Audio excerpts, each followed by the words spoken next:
Mari sebelum kita melaksanakan ibadah pengucapan syukur Bapak Simpantek pada siang hari ini, mari kita berdoa. Ya Tuhan, Bapa kami yang ada di dalam surga yang mulia, Tuhan kami Yesus Kristus. Bapak, pada siang hari ini kami akan melaksanakan ibadah pengucapan syukur keluarga Bapak Simpantek. Kiranya Engkau bimbing kami, Engkau sertai kami, dan Engkau berkati kami di dalam pelaksanaan ibadah ini dari awal hingga akhir, supaya ibadah ini dapat sesuai dengan kehendak-Mu. Dan kami juga berdoa untuk Pendeta Luther yang akan memberikan firman-Mu. Kiranya Engkau curahkan Roh Kudus-Mu supaya beliau dapat memberikan firman yang sesuai dengan kehendak-Mu dan dapat kami jadikan patokan di dalam kehidupan kami sehari-hari. Terima kasih ya Tuhan, di dalam nama Tuhan Yesus Kristus kami berdoa. Amin. Amin.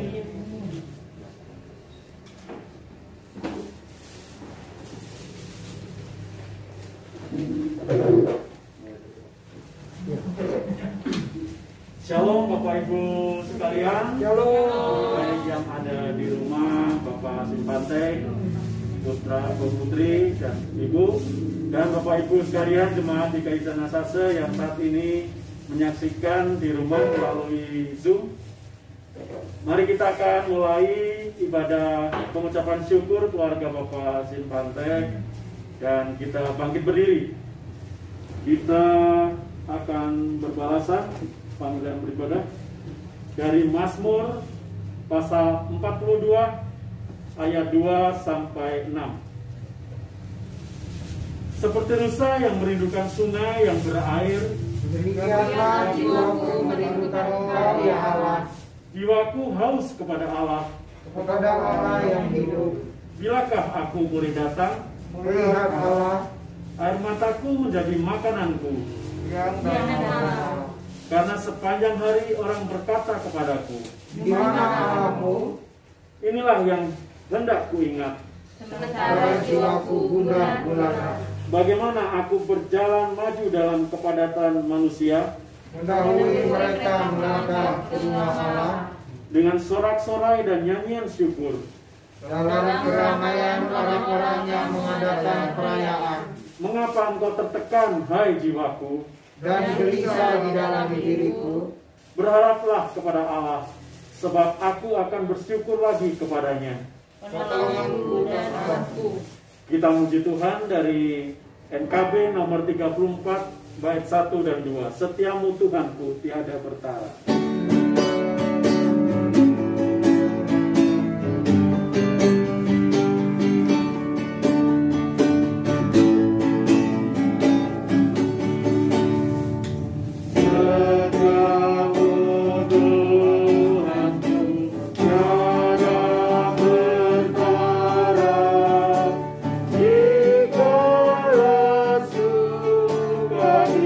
Saat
Pertolongan kita satu-satunya berasal dari Tuhan pencipta langit dan bumi, beserta segala isinya dan yang tidak pernah meninggalkan buatan tangannya. Kita menyanyi amin.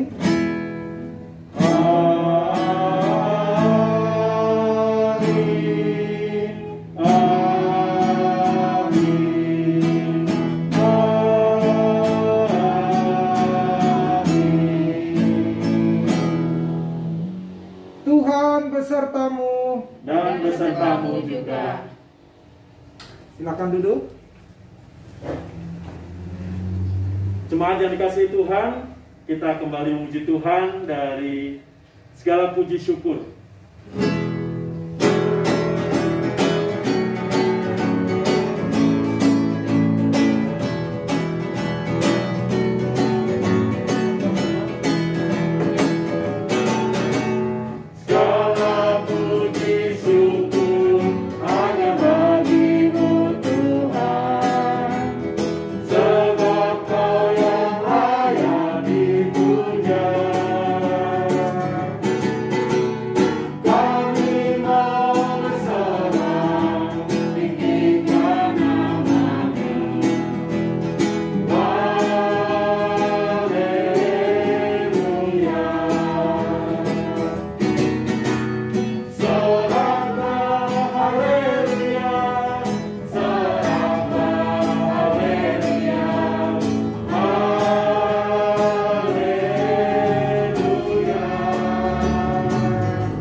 Memasuki pemberitaan firman, silakan Pendeta Luther. Mari kita berdoa. Ya Tuhan Allah Bapa kami, terima kasih Tuhan untuk kasih setiamu kepada kami semua, khususnya kepada keluarga Bapak Sin Pangte yang hari ini bersyukur untuk anugerah Tuhan. Sekarang ya Bapa, kami hendak membaca Alkitab dan mendengarkan sabdamu. Bersabdalah ya Bapa, kami berdoa di dalam nama Tuhan Yesus Kristus. Amin.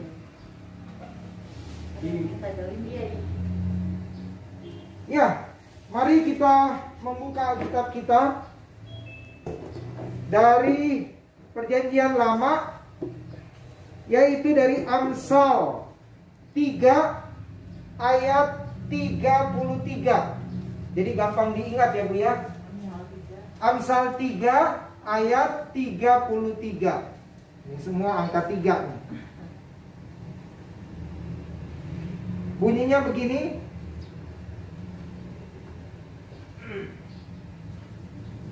Bunyinya demikian. Amsal 3 ayat 33. Kutuk Tuhan ada di dalam rumah orang fasik, tetapi tempat kediaman orang benar diberkatinya. Saya ulang ya. Kutuk Tuhan ada di dalam rumah orang fasik, tetapi tempat kediaman orang benar diberkatinya. Ya. Itu ada lagi yang mau masuk kali?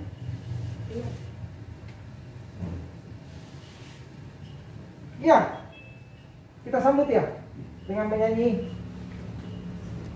Ya, Ya, kita sambut dengan menyanyi firman-Mu pelita bagi kakiku.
ya, shalom bagi kita semua. Shalom. Semuanya pakai masker, jadi saya buka aja dulu ya. Iya. Aduh, sebab kalau ngomong ngap nih. Kan semuanya pakai masker ini. Iya. Iya. Tadi Amsal 3 ayat 33. Kutuk Tuhan ada di dalam rumah orang fasik, tetapi tempat kediaman orang benar diberkatinya. Ya, sungguh kita bersyukur bersama dengan keluarga Bapak Sing Pante hari ini mengucap syukur atas selesainya apa ini? Renovasi ya. Iya. Tapi ini sih kayak rumah baru, bener-bener baru ini. Bangun ulang. Iya, dibangun bener-bener ya. Dulu kan kalau nggak salah dapurnya di belakang kan? Iya. Dapur di belakang, sekarang pindah ke depan. Supaya rajin masak.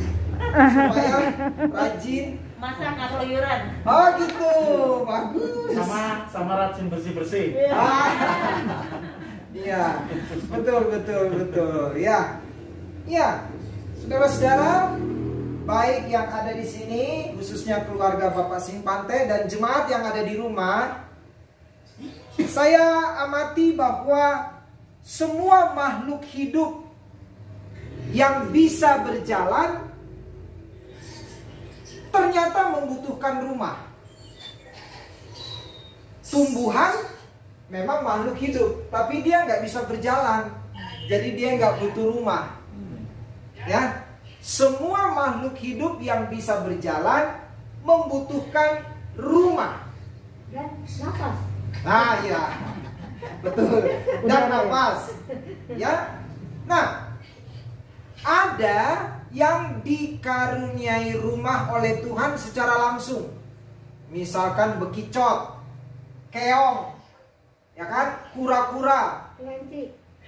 Kelinci mah enggak. Kelinci mesti bangun sendiri rumahnya, gali, ya. Jadi kura-kura, apalagi tadi, keong, bekicot, kerang, ya. Itu udah dari sono ya, udah dikasih Tuhan rumah. Sementara yang lain harus bangun sendiri, harus gali sendiri seperti kelinci, harus cari sendiri. Nah, dari semua binatang-binatang ini ada satu binatang yang dicatat di dalam Alkitab yang membangun rumahnya secara unik. Itu disebutkan di Amsal 30 ayat 24, yaitu pelanduk. Pelanduk bangsa yang lemah, tetapi yang membuat rumahnya di bukit batu. Apa itu pelanduk? Semacam kancil ya. Semacam kancil. Amsal 30. Mirip anjing, bentuknya mirip anjing tapi bukan anjing. Ya. Bukan. Kecil. Kecil kayak anjing kan. Bukan. Kecil. Seperti anjing. Seperti Ya. anjing kecil. Ya, jadi ini pelanduk hewan yang kecil, tapi dia bangun rumahnya di atas bukit batu. Wah, istimewa berarti ya. Nah, dibandingkan dengan makhluk apapun, ternyata manusialah yang paling membutuhkan rumah. Kalau manusia tidak mampu membangun rumah, dia akan tinggal di bawah kolong jembatan, ya, nah, atau tinggal di bawah emperan toko, ya. Jadi kalau nanti tokonya tutup, dia tidur di situ. Pagi tokonya buka, dia pergi kemana, ya. Nah, manusialah yang paling membutuhkan rumah.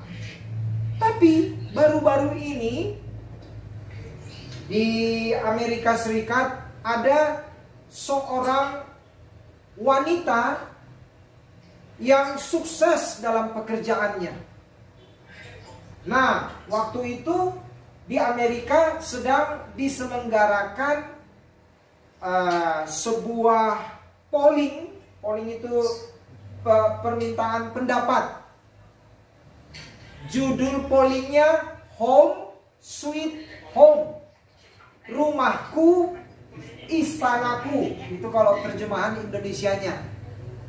Lalu wanita sukses ini ditanya, Anda kan seorang wanita yang sukses, berarti Anda membutuhkan rumah yang bagus, rumah yang indah. Dia mengatakan, saya tidak butuh rumah. Wah, kaget. Kok nggak butuh rumah? Dia bilang, karena saya sering mengadakan perjalanan bisnis. Ya, bahkan dari saya sejak kecil sebenarnya saya nggak butuh rumah. Saya bersekolah di sekolah asrama, jadi tinggal di asrama. Waktu saya mulai bekerja juga begitu, sering disuruh kemana-mana sampai hari ini. Jadi saya nggak butuh rumah. Yang saya butuh cuma garasi. Karena kan dia sering kemana-mana, bingung dia mau parkir mobil di mana ini. Nah, ini agak mengherankan ya. Tapi sebenarnya manusia itu membutuhkan rumah. Nah, saudara-saudara, baik yang ada di rumah maupun yang ada di sini, sebenarnya yang paling dibutuhkan manusia bukan hanya rumah tempat tinggal, tetapi suasana rumah. Itu yang paling dibutuhkan. Makanya ada pepatah dalam bahasa Inggris yang bunyinya begini, you can buy a house but not a home. Manusia bisa membeli bangunan rumah, tapi manusia tidak bisa membeli suasana rumah. Suasana yang bagaimana? Suasana yang damai, yang rukun, yang tentram. Itu bisa dibeli? Nggak bisa. Tidak bisa. Manusia bisa beli istana, rumah yang harga ratusan miliar, mungkin triliun, bisa. Tapi apakah suasana rumah yang damai, rukun, tentram, saling mengasihi, saling mendoakan bisa dibeli? Tidak bisa. Nah, inilah sebenarnya yang paling dibutuhkan manusia. Siapa bilang orang yang tinggal di bawah jembatan tidak bisa merasakan suasana rumah yang damai? Bisa. Dan belum tentu orang yang tinggal di istana ada kedamaian. Belum tentu. Belum tentu. Ya. Jadi benar kata pepatah Inggris tadi. You can buy a house but not a home. Nah, itulah yang dimaksudkan dalam firman Tuhan tadi, bahwa kutuk ada di dalam rumah orang fasik. Mau rumahnya istana, mau rumahnya di bawah kolong, kutuk atas rumahnya akan datang kalau yang tinggal di dalamnya orang fasik. Tapi rumah orang benar diberkatinya. Saya melihat di beberapa rumah itu, di sini belum ada ya. Biasanya ada semacam tulisan yang diukir, lalu tangan berdoa. Kalimatnya, berkatilah ya Tuhan rumah ini. Artinya apa? Artinya semua orang mengharapkan rumahnya diberkati. Pak Simpante juga ya? Ada salib tapi. Ah, itu ada salib. Nah, di rumah Pak Simpante ada salib. Tinggal tulisan doa, berkatilah ya Tuhan rumah ini. Itu kan harapan Pak Simpante, Ibu juga ya, juga Lydia dan Nelia ya. Harapan kita semua. Tetapi harapan tinggal harapan kalau di dalam rumah kita ini ternyata kita semua berlaku fasik. Fasik. Tadi kan firman Tuhan bilang, kutuk Tuhan ada di dalam rumah orang fasik. Nah, pertanyaannya, siapakah orang fasik itu? Jangan sampai rumah kita jadi apa ini? Dikutuk Tuhan karena kita orang fasik. Nah, mari kita lihat apa kata Alkitab tentang siapakah orang fasik itu. Yang pertama, orang fasik itu orang yang tidak mau menerima didikan. Ya, dia hidup dalam kebodohan. Jadi dia nggak mau dididik, dia nggak mau dengar apa kata orang tua. Bawaannya berontak melulu, bandel. Itu di Amsal 5 ayat 23. Orang fasik di Amsal 10 ayat 6b disebut mulutnya menyembunyikan kelaliman. Di Amsal 10 ayat 16b, orang fasik itu penghasilannya membawa kepada dosa. Jadi kalau dia buka usaha nih, dapat duit, tapi duitnya bukan jadi berkat, jadi dosa duitnya. Buat main judi, buat apa lagi? Main cewek, poya-poya, mabuk-mabukan, ya. Duitnya bukan jadi berkat. Nah, itu orang fasik. Pikirannya tidak bernilai. Amsal 10 ayat 20b. Jadi pikirannya itu apa ya? Tidak bernilai, artinya pikirannya yang buruk-buruk. Yang buruk-buruk. Negatif thinking, ya betul tuh Lydia bilang. Lidahnya bercabang. Amsal 10 ayat 31b. Lidah kita Ada yang bercabang? Ada. Nggak ada. Ular. Tapi ular. Lidah bercabang ini bahasa apa ya? Kiasan yang artinya ngomongnya itu Berbelok-belok. belok-belok. Lain A, lain B. Ya, lain A, lain B. Hari ini bilang A, besok bilang B. Gak usah tunggu hari, mungkin 1 menit udah beda. Nah, pelin-pelan juga bisa. Nah, itu orang fasik, lidahnya bercabang. Apalagi Amsal 10 ayat 32b, suka menipu. Wah, ini bahaya nih. Kesana menipu, kesini menipu, ya, ngomong kesana begini, ngomong kesini begini, akhirnya banyak yang ketipu. Wah, ketipu saya sama bapak itu, ibu itu, ketipu saya. Wah, iya, saya juga ditipu. Nah, itu orang fasik. Apalagi Amsal 13 ayat 25b, orang fasik itu tidak pernah merasa kenyang. Artinya apa? Rakus.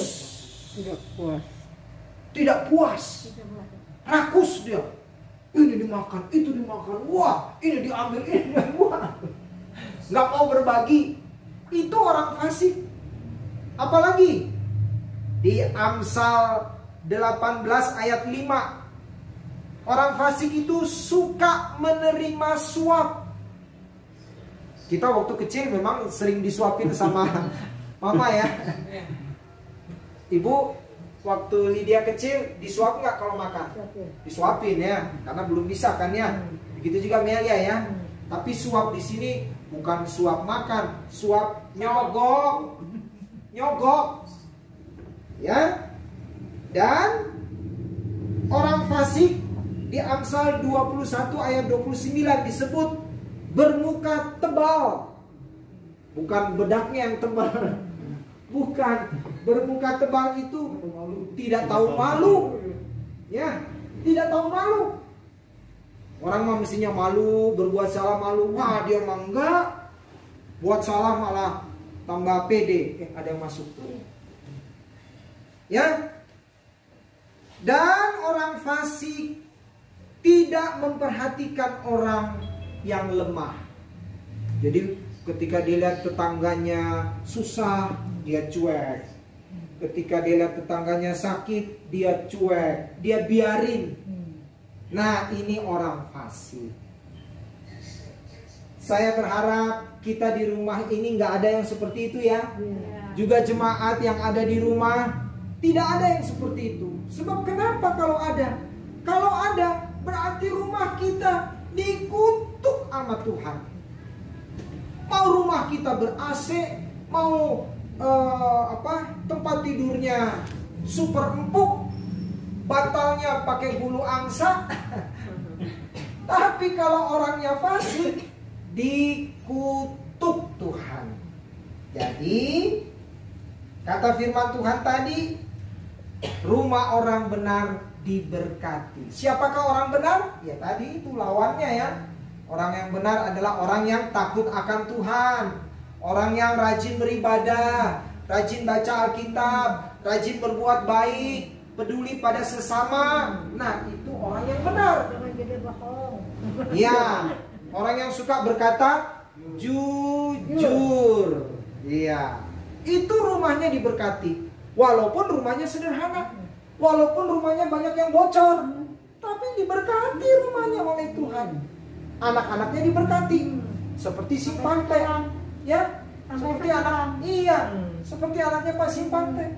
Lydia diberkati keluarganya, Melia diberkati pekerjaannya. Berarti dalam rumah ini ada berkat Tuhan. Iya. Nah, lalu Pak Pendeta, gimana nih sekarang? Banyak orang berpatokan pada Hong Shui katanya. Apalagi orang Tionghoa ya. Orang Tionghoa itu kan, wah, kalau mau bangun rumah mesti panggil dulu ahli Hong Shui-nya gimana. Ya, mau bangun toko, Hong Shui-nya gimana nih? Sebab katanya kalau Hong Shui-nya benar, pasti rumahnya tentram, tokonya laku. Ya, rumah tentram, toko laku, usaha maju. Kalau tidak sesuai Hong Shui atau Feng Shui, katanya celaka. Yang punya toko ntar karyawannya banyak yang apa tuh, cedera. Ya, saya pernah dengar tuh di daerah Pulau Gadung, gara-gara pabriknya itu Hong Shui-nya salah, banyak karyawan yang kepotong tangannya sama mesin. Juga rumahnya berantem melulu. Bahkan menurut Hong Shui ini kuburan juga. Jadi orang-orang Tionghoa yang dikubur, bukan yang dikremasi ya, itu juga harus sesuai Hong Shui-nya. Kalau enggak, wah, ntar anak mantu dan cucu nggak dapat berkat dari si engkong.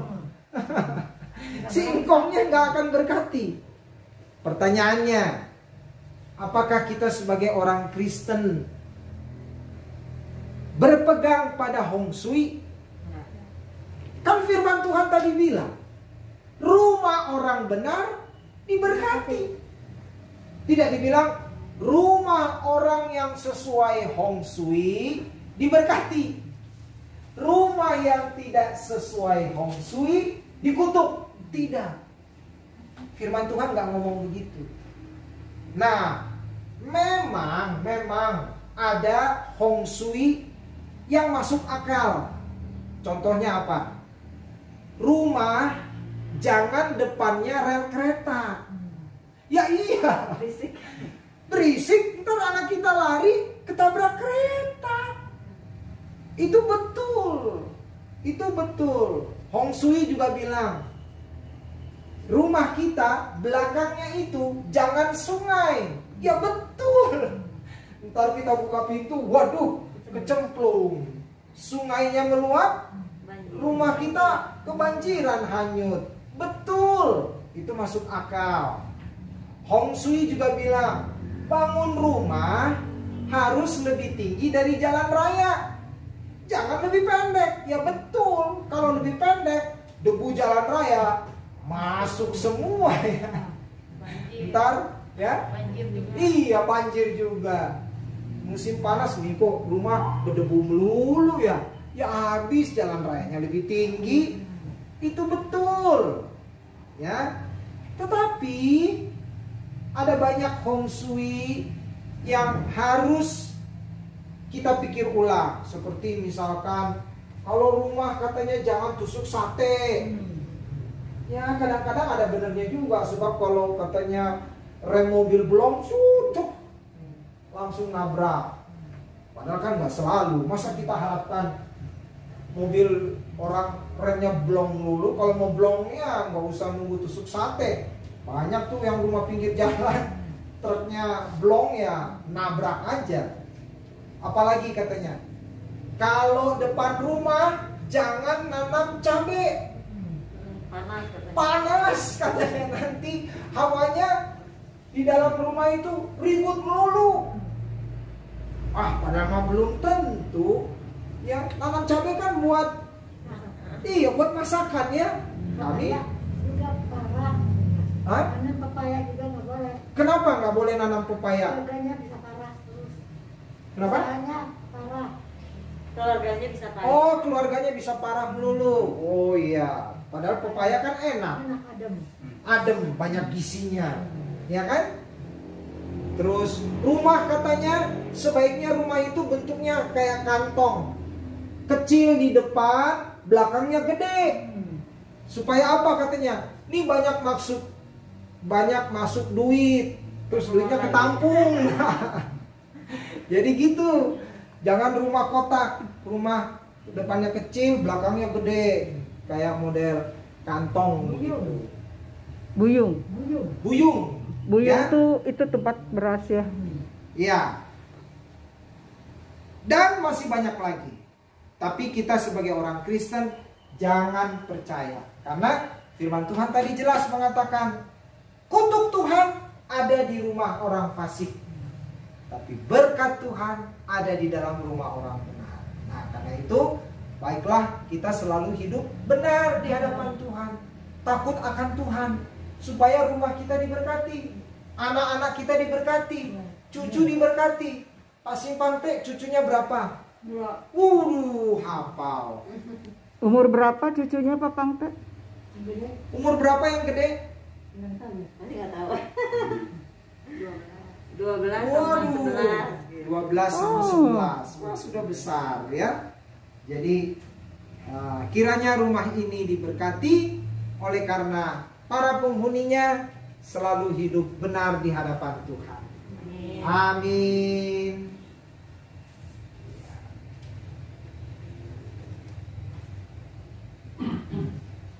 Baik Bapak Ibu yang ada di rumah ini maupun yang ada di rumah Bapak Ibu masing-masing, kita memasuki liturgi persembahan syukur. Sebagai dasar persembahan kita pada siang hari ini, kita ambil dari Kolose pasal 2 ayat 6 dan 7. Akan saya bacakan. Kolose pasal 2 ayat 6 dan 7. Kamu telah menerima Kristus Yesus Tuhan kita. Karena itu hendaklah hidupmu tetap di dalam Dia.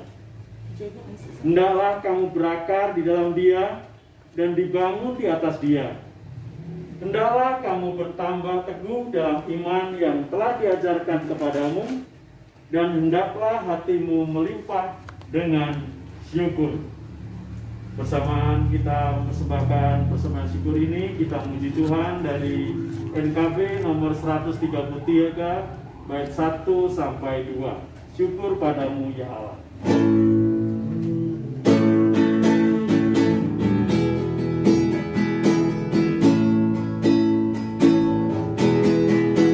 Syukur padamu ya Allah atas segala rahmat-Mu. Syukur atas kecukupan dari kasih-Mu penuh. Syukur atas kekurniaan walau tubuh pun lemah. Syukur atas kasih sayang dari Sang dan teman. Syukur atas bunga mawar indah tak terti. Syukur atas awan hitam dan mentari berseri.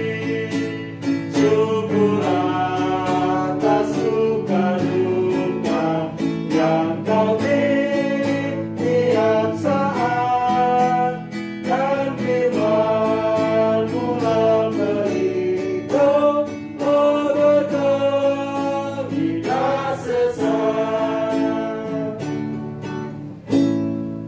Kita akan doa syafaat bersama doa persembahan, diakhiri dengan mengucapkan doa Bapa kami. Nama suamimu siapa? Roy. Roy. Ya, Gak bisa datang ya? dia lagi nemenin mamanya di hotel tadi. Oh, sama anak-anak. Iya. Gitu. Ya, Biar nggak terlalu rame di sini. betul, betul. Ya. Baik, mari kita berdoa. Bapa kami dalam sorga, terima kasih Tuhan untuk firman-Mu. Kami merindukan rumah kami senantiasa diberkati oleh-Mu, yaitu bagaimana kami sebagai anak-anak Tuhan hidup benar di hadapan Tuhan. Bapa, kami bersama dengan Bapak Simpante bersyukur atas rumah yang sudah selesai direnovasi ini. Tuhan, berkati rumah ini, lindungi dari tangan-tangan jahil, lindungi dari gempa bumi, banjir, tanah longsor, lindungi dari segala mara bahaya. Tuhan, roh-roh jahat juga jangan pernah memasuki rumah ini ya Bapak. Dan terutama Bapak Simpante dan istri selalu hidup rukun, damai, tentram, saling mendoakan, saling mengasihi, saling menasehati. Anugerahkan kepada Bapak Simpante dan Ibu kesehatan, umur panjang, sukacita dan damai sejahtera, serta iman dan pengharapan yang teguh kepada Tuhan. Berkati anak-anak dan menantu, keluarga Bapak Roy dan istrinya Lydia dan kedua anak mereka dalam usaha yang mereka tekuni, dalam segala apa yang mereka rencanakan. Berkatilah ya Tuhan. Terutama kedua cucu juga boleh semakin maju dalam pendidikan dan masa depan. Berkati juga Melia dalam pekerjaannya, supaya dari pekerjaannya ini pun dia meraih masa depan yang baik untuk melangkah meraih segala cita-citanya. Bapa, berkati kami semua, baik yang ada di ruangan ibadah ini maupun yang ada di rumah, supaya berkat Tuhan, kasih dan damai sejahtera serta sukacita dari Tuhan senantiasa menaungi kami. Terima kasih juga kami sudah memberikan persembahan syukur. Berkati ya Bapa, agar persembahan ini dapat kami pakai bagi pelayanan di tengah jemaat kami. Kami akhiri doa ini dengan bersama-sama mengucapkan doa Bapa kami. Bapa kami yang di sorga, dikuduskanlah namamu, datanglah kerajaanmu, jadilah kehendak-mu di bumi seperti di sorga. Berilah kami pada hari ini makanan kami yang secukupnya, dan ampunilah kami akan kesalahan kami, seperti kami juga mengampuni orang yang bersalah kepada kami. Dan janganlah bawa kami ke dalam pencobaan, tetapi lepaskanlah kami dari yang jahat, karena Engkaulah yang punya kerajaan dan kuasa dan kemuliaan sampai selama-lamanya. Amin. Kita bangkit berdiri, kita memuji Tuhan untuk pujian penutup hari ini dari NKB nomor 201 bait 1 dan 2, di jalan hidupku.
Kita akan menerima berkat Tuhan.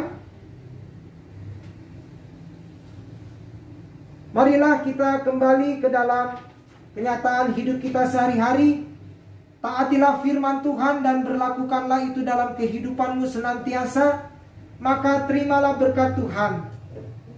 Maka Allah Bapa sumber rahmat dan sejahtera di dalam Tuhan Yesus Kristus dan dalam kuasa Roh Kudus senantiasa menyertai saudara-saudara dari sekarang sampai selama-lamanya. Kita menyanyi Bapa terima kasih.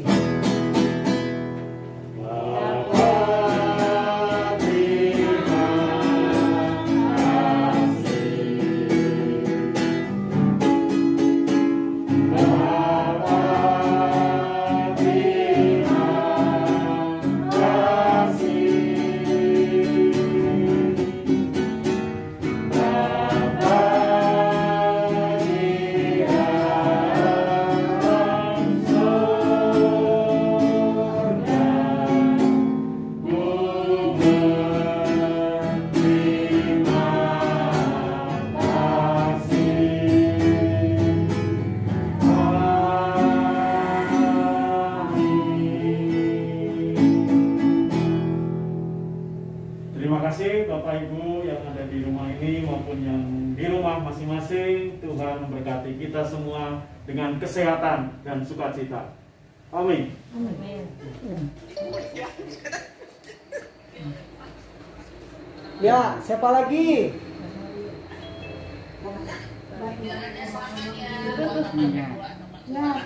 Ya, terima kasih. Ya, terima kasih. Terima kasih ya. Iya. Iya. So, Liang, ya. Iya. Ya, terima kasih, Bu. Terima kasih Bu. Ya, terima kasih. Ya, amin. Amin. Amin, amin. 谢谢。谢谢。